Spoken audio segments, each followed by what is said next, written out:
In this video, we discuss about the database management system. Firstly, we discuss the main definition of database management system. Database meanings. अब जो data होता है इसमें हम सबसे पहले जो एग्जांपल पे आएंगे database. What is database example. अब इसमें डाटा में क्या होगा कि हमारे पास एक रफली फिगर होगा जिसमें हमारे पास इंफॉर्मेशन होगी और ऑब्जेक्ट्स होंगे और एंटिटी होगी, जो कि हमारा ये तीनों वर्ड्स बन के एक इंफॉर्मेशन बनाती है और प्रॉपर इंफॉर्मेशन कहते हैं डाटा. अब database is the structure that store the organize information. अब जो इंफॉर्मेशन में क्या होगा, इंफॉर्मेशन क्या होगा, ऑब्जेक्ट एंड एंटिटी. अब ऑब्जेक्ट एंड एंटिटी मिलकर बनाएंगे इंफॉर्मेशन. अब इंफॉर्मेशन को अगर हमने ऑर्गेनाइज करना है, स्ट्रक्चर वे से ऑर्गेनाइज करना है, तो हम उसको बोलेंगे database. For example, company database में इंक्लूड टेबल फॉर प्रोडक्ट. अब ये खुद पे डिपेंड करता है कि हमने डाटाबेस किस तरह से बनानी है और हमारे पास डाटाबेस में फंक्शनैलिटी क्या होंगी. ठीक है. अब डाटाबेस अगर एक स्टूडेंट की बनानी है, यूनिवर्सिटी की बनानी है, स्कूल की बनानी है, तो हमारे पास सबसे पहला जो होगा स्टूडेंट का डाटा होगा. अब स्टूडेंट में डाटा क्या होगा, स्टूडेंट का नेम होगा, रोल नंबर होगा, बुक्स होंगी और लाइब्रेरी की कुछ इन्फॉर्मेशन होगी और फ़ी इन्फॉर्मेशन होगी. ये हमारे पास हो गया स्टूडेंट का डाटा. अब स्टूडेंट का डाटा देखते हुए हमने डाटाबेस बनानी है. सबसे पहला हमारा जो कॉलम होगा वो रजिस्ट्रेशन नंबर होगा. ठीक है.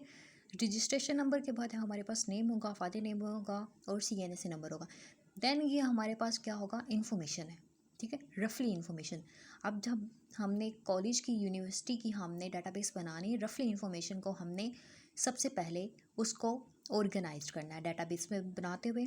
अब डाटाबेस का सबसे मेन जो फंक्शन होता है, मेन एडवांटेजेस होता है कि हमने एक डाटाबेस, रफली डाटाबेस को हमने ऑर्गेनाइज वे से जब सेट करना है तो हम उसको कहेंगे डाटाबेस. ठीक है.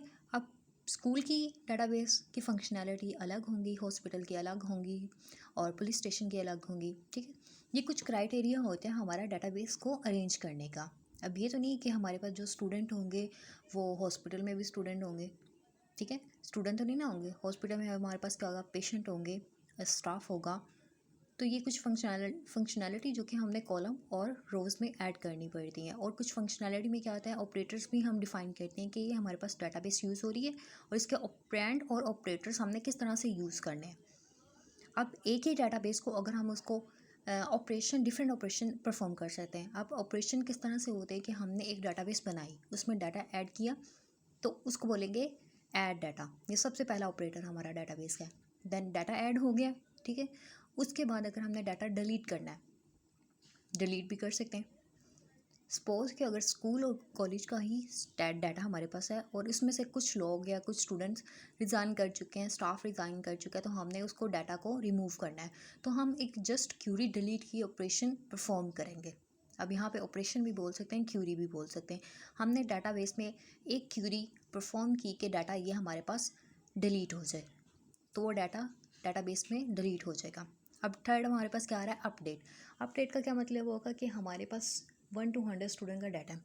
अब कुछ एक्स्ट्रा स्टूडेंट हमारे पास आए हैं, एक्स्ट्रा एम्प्लॉयज़ आए हैं, एक्स्ट्रा. आप यहाँ पे अगर डाटाबेस हॉस्पिटल की है तो इसको बोलेंगे एक्स्ट्रा पेशेंट आए, तो हमने उसका डाटा अपडेट किया.